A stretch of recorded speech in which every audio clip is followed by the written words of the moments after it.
Assalomu alaykum, hörmətli televizor ko'rguvchilar. Dunyo Uyg'ur qurultiyi tor televiziyasining kunlik xabarlar programmasiga xush keldinglar. Men İftixar Abdurashid. Hörmətli ko'rurmanlar. Tövəndə diqqətinglar kunlik xabarlar programmamızın təfsilatı bo'lsin. Dunyo Uyg'ur qurultiyining chaqiriqiga asosan 9 dekabr Uyg'ur irqiy qirg'inchilik kuni munosabati bilan butun dunyo miqyosida Uyg'ur irqiy qirg'inchiligiga qarshi boshlangan norozilik harakatlari 10 dekabr Dunyo inson haqlari kunida yuqori pallaga chiqdi. 10 dekabr kuni Dunyo Uyg'ur qurultiyining oliy maslahatchisi Qahramon G'ojanbardi va qurultay ijroiya komitetining muavin raisi Erkin Ahmadovlarning boshlamchiligida Olmuti shahrida jam bo'lgan necha yuzlagan Uyg'ur qarindoshlarimiz 9 dekabr Uyg'ur irqiy qirg'inchilik kuni munosabati bilan muhokama va suhbat yig'ini o'tkazdi. Aziz shehidlarimizning ro'yiga Fatiha o'qish bilan boshlangan yig'iniga qurultayning raisi Dolqin Aysa va muavin raisi Farhod Yo'rinqash apandilar tor orqali qatnashdi. Dolqin Aysa apandim yig'inda qilgan so'zida oldi bilan Uyg'ur sud kollegiyasini moddiy va ma'naviy jihat qo'llagan Qozog'istonlik fidokor qarindoshlarimizga takror rahmat aytish bilan birga Uyg'ur sud kollegiyasi tarafidan o'tgan yil 12 oyning 9-kuni e'lon qilingan hukmnomaning xalqaroliq ta'siri va ahamiyati, Uyg'ur davosining navbatdagi taraqqiyot yuzlanishi haqida ma'lumot berdi va Qozog'istonlik qarindoshlarimizning so'ragan turli savollarga astoydillik bilan javob berdi. 10 dekabr kuni Avstraliya Tangirtog' Uyg'ur ayollar uyushmasining o'rinlashtirishi bilan Adelaide shahrida, Victoria Uyg'ur jamiyatining uyushtirishi bilan Melbourne shahrida, Amerika Uyg'ur birlashmasining uyushtirishi bilan Washingtondagi Lincoln xotira saroyining oldida, 10 dekabr Kanada Sharq Turkiston jamiyatining uyushtirishi bilan Toronto, Edmonton, Calgary, Ottawa, Vancouver shaharlarida, Yaponiya Uyg'ur jamiyatining uyushtirishi bilan Tokioda, Belgiya Uyg'ur jamiyatining uyushtirishi bilan Bryussel Albertin maydonida,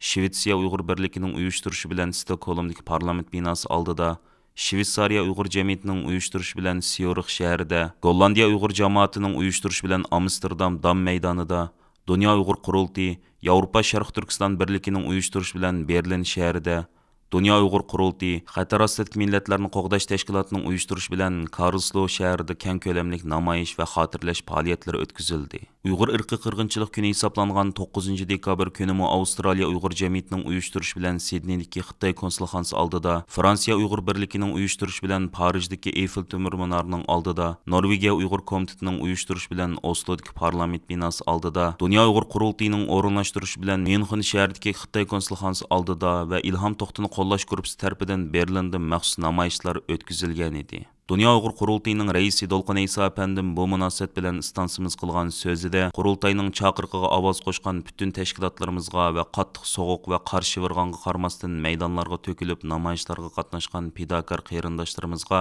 Sharq Turkiston xalqi nomidan alohida minnatdorlik bildirganligini ifoda qildi.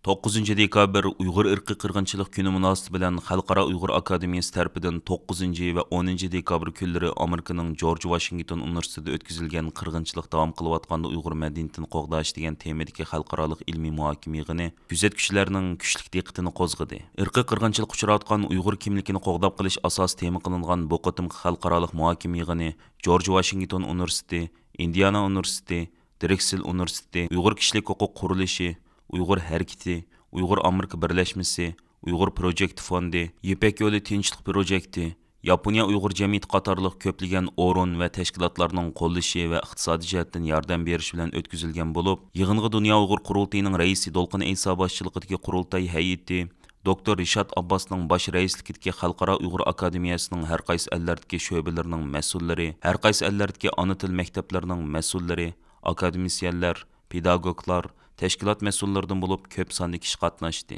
Muhokama yig'ini boshlanishidan avval Urumchidagi o't oftida qazo qilganlarga sukut turish orqali ta'ziya bildirildi. Xalqaro Uyg'ur akademiyasining raisi Rishad Abbos so'zga chiqib, Xitoyning irqiy qirg'inchilik va insoniyat qarshi jinoyatlarining hilam davom qilayotganligini, buni to'xtatishning ta'xirsiz masala ekanligini, Şoň bu qatımkı yığında köpçilikning mushu masalani birlikda muhokama qilishning bu yo'lda boshlangan muhim bir qadam va amaliy harakat ekanligini bildirdi. Dunyo Uyg'ur qurultiyining raisi Dolqin Aysa apandi yig'inda qilgan so'zida 9 dekabr irqiy qirg'inchilik xotir kuni munosabati bilan o'tkazilayotgan bu muhokama yig'inining ahamiyatini bayon qilish bilan birga davom qilayotgan irqiy qirg'inchilikni to'xtatish uchun amaliy harakat qilish kerakligi, Ammo bugungi dunyoning mustabid davlatlarining demokratik davlatlarga qaraganda texmi ittifoq, dunyoga ko'rsatayotgan ta'sirining texmi kuchli bo'layotganligini, demokratiya va kishilik huquqni qo'g'dash uchun demokratik davlatlarning, siyosiyonlarning, kishilik huquq faoliyatchilari va ziyolilarning birlashish kerakligini bildirdi. Mazkur xalqaroliq muhokama yig'ini 5 bo'limni o'z ichiga olgan bo'lib, yig'inda chet ellik tadqiqotchilar,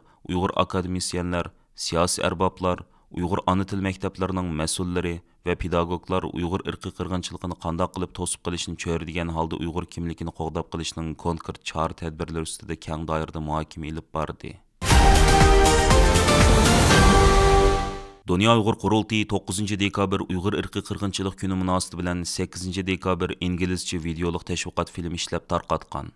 İctimai taratqularda zo'r ta'sir qo'zg'agan mazkur filmda Uyg'ur sud kollegiyasining 2021 yil 12 oyning 9 kuni chiqargan hukmi, Amerika Tashqi ishlar ministrligi, Kanada, Angliya, Gollandiya, Belgiya, Fransiya, Chexiya, Litvaniya, Irlandiya parlamentlari va Yevropa parlamenti tarafidan qabul qilingan Uyg'ur irqiy qirg'inchilik qarorlari va Uyg'ur sud kollegiyasining hukmi e'lon qilingan kuni Qurultay raisi Dolqin Isa apandimning 9 dekabrni Uyg'ur irqiy qirg'inchilik kuni deb e'lon qilganligi qisqacha o'rin olgan edi. 9 dekabr kuni Dünya Uyghur Qurultayı yana parlament a'zolari, chet ellik siyosiy arboblar va tadqiqotchilar, shundaqla Dünya Uyghur Qurultayıning bir qism mas'ullarining 9 dekabr Uyg'ur irqiy qirg'inchilik kuni munosabati bilan turli tillarda qilgan bayonlarini o'z ichiga olgan tashviqot filmi ishlab tarqatdi.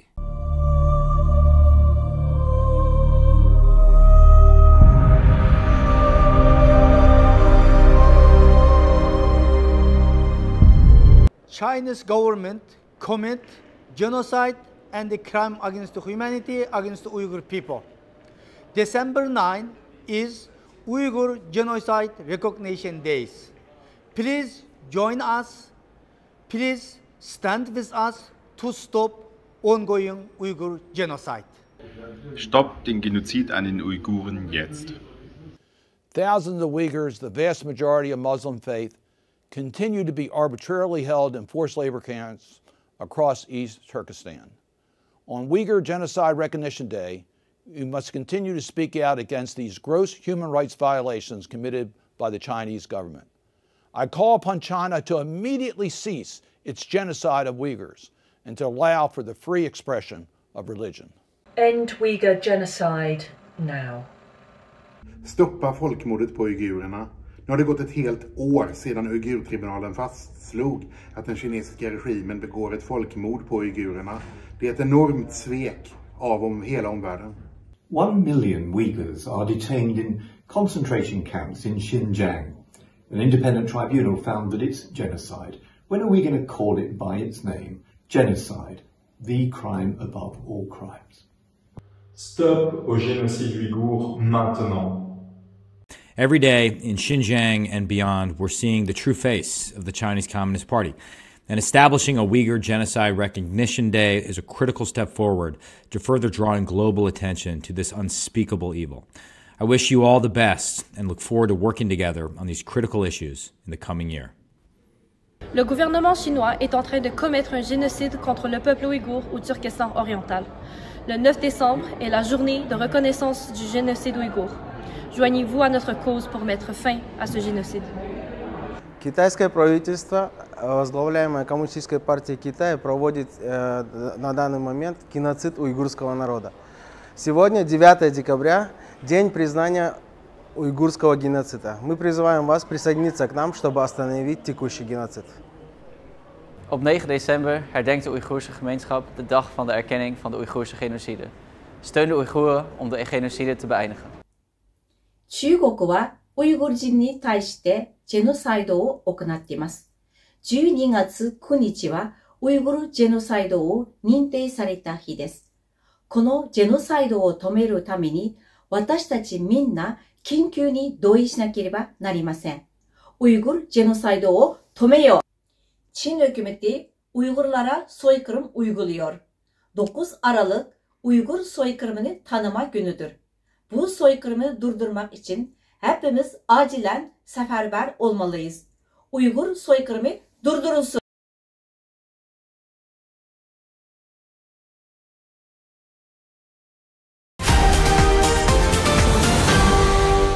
9 dekabr Uyg'ur irqiy qirg'inchilik kuni munosabati bilan 9 dekabr kuni kechda Dunyo Uyg'ur qurultiyi markaziy organining o'rinlashtirishi bilan Uyg'ur irqiy qirg'inchiligini qandoq to'sib qilish asos mazmun qilingan nemischa va arabcha tillarda ayrim holda tor muhokama yig'ini chaqirildi. Nemischa tor muhokama yig'ini qurultayning bayonotchisi, qurultay Berlin ishxonasining direktori G'ayur Qurbon apandimning riyosatchiligida, arabcha tor muhokama yig'ini bo'lsa qurultay ijroiya komitetining muavin raisi Diniy Ölüma Turg'unjon Alavdinning riyosatchiligida o'tkazildi. Bu Dunyo Uyg'ur qurultiyi tarafidan arab tilida o'tkazilgan tunji muhokama yig'ini bo'lib hisoblanadi. Arabcha muhokama yig'iniga Amerika Islom Jamiyatlari Kengashining bosh kotibi Usama Jamal, Sharq Turkiston O'limalar birligining muavin raisi Sirojiddin Azizi, Uyg'ur tadqiqot markazining program yetakchisi Abdulmuqtadir Udun qatorliqlar qatnashib, Uyg'ur irqiy qirg'inchiligini islom dunyosi qanday qabul qildirish masalasi haqida qarash va tavsiyalarni o'ttirg'a qo'yishdi. Dunyo Uyg'ur qurultiyining chaqirig'iga asosan 9 dekabr Uyg'ur irqiy qirg'inchilik kuni munosabati bilan butun dunyo miqyosida bir tutash holda elib berilgan faoliyatlar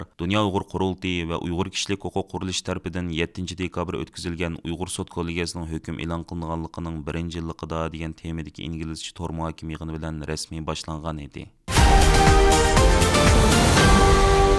10 dekabr Xalqaro kishilik huquq kuni munosabati bilan Dunyo Uyg'ur qurultiyi maxsus bayonot e'lon qilib, xalqaro jamiyatni Uyg'ur masalasida yanada konkret qadamlarni tashlashga chaqirdi. Birlashgan Davlatlar Tashkiloti 1948-yil 10 dekabr kuni Dunyo kishilik huquq xitobnomasini e'lon qilgan. Mana shu munosabat bilan 1950-yildan boshlab har yili 10 dekabr kuni xalqaro kishilik huquq kuni sifatida xotirlanib kelmoqda. Qurultayning bu munosabat bilan e'lon qilgan bayonotida har qaysi davlatlarning bu kunda o'zlari qo'l qo'ygan kishilik huquq xitobnomasi va irqiy qirg'inchilikqa qarshi turish xitobnomasidagi moddalarga amal qilish kerakligi ta'kidlanib, mundoq deyildi. Bu kun munosabati bilan biz Dunyo Uyg'ur qurultiyi har qaysi davlatlarning 2-dunyo urushidan keyin qo'l qo'yilgan irqiy qirg'inchilik xitobnomasidagi moddalarga amal qilishga va uningki majburiyatlarini ado qilishga chaqiramiz.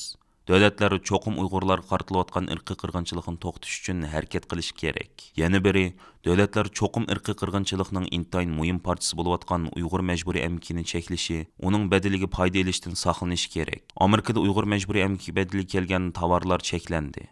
Yevropa ittifoqi shundoq bir qonunni imzolash oldida turmoqda. Biz barliq davlatlarni bu masalaga jiddiy qarashni va Uyg'urlarning majburiy emgakini to'xtatishini umid qilamiz. Aziz ko'rmanlar, yuqorida diqqatingizga Dunyo Uyg'ur qurultiyi to'r televiziyasining kundalik xabarlar programmasini sundik. Keyin qitimliq sonimizda ko'rishaylik. Aman bo'lgaysizlar. Stansimizning YouTube kanaliga a'zo bo'lishni unutmang. Xayr xo'sh.